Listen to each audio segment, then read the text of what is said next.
За энэ бид нар түрүүн хөдөлмөрийн хамгааллын хүүхд гэр бүлийн газрын тоолдоо албан ёсны баталгаа тоо 200 хүүхд одоо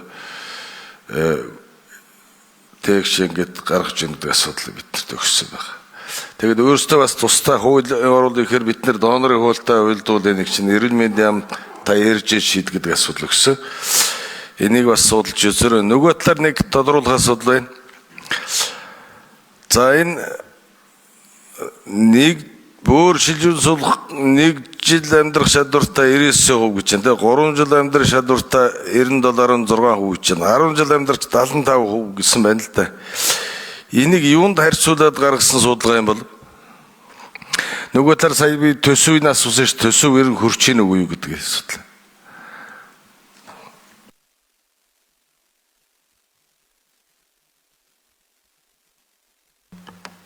За 2 дугаар микрофон хариулна. За улсын нэгдүгээр тэмдгийн бүр шилжүүлэн суулгах багийн гишүүн Баян Өндөр байна. Тэгэхээр энэ эхний жил бүр шилжүүлэн суулгах эмчилгээнд олон төрлийн дархлаа дарангуулах хэмийг хэрэглэдэг. Тэгээ эхлээд үл монотерапи буюу нэг дархлаа дарангуулах хэмийг хэрэглэдэг байсан. За тэгээ 18 оноос гурвалсан эмчилгээ хэрэглэдэг болсон.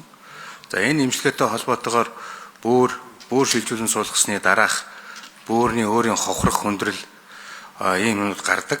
За тэгээ ерөнхий байдлаасаа бол энэ бүр шилжүүлэн суулгах үзүүлэлтээ 10 жилийн хугацаанд 10 жилийн дараа бол 70% болж ийнэ гэдэг чинь энэ хугацаанд хавдраар өвчлөх, уушгины хатгаа болох, осол гэмтэлд орох гэл ийм шалтгаанууд болдог. Ер нь ковидын үед бол манай бүр шилжүүлэн суулгасан 7 өвчтөн бол эндсэн байгаа.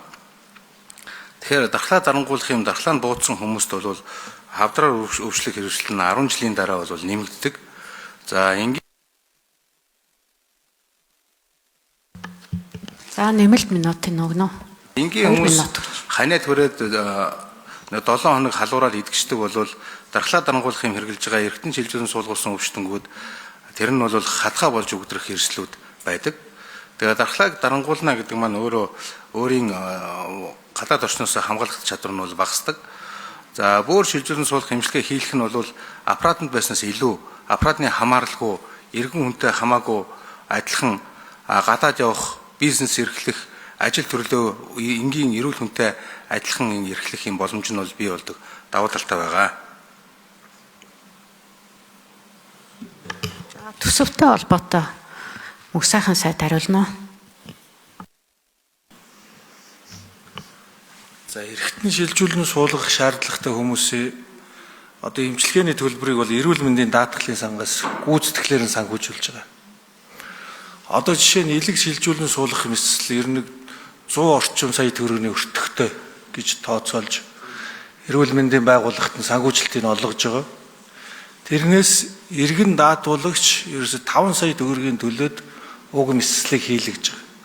Энэ дээр ямар нэгэн санхүүжилтийн хувьд хязгаар байхгүй. Шаардлагатай байна мэдсэл орно гэх юм бол мэдслээ хийгээд эргээд гүйцэтгэлээрээ санхүүжилтээ нэхэмжлээд авж байгаа. Бүх төрлийн эргэтэн шилжүүлэн суулгах мэдслүүд энэ зарчмаар явагдаж байгаа. Тийм учраас санхүүжилтээс үүдэлтэй эргэтэн шилжүүлэн суулгах мэдслийн тоог хязгаарлагдж байгаа, хумигдж байгаа зүйл огтосоо байдаггүй гэдэг.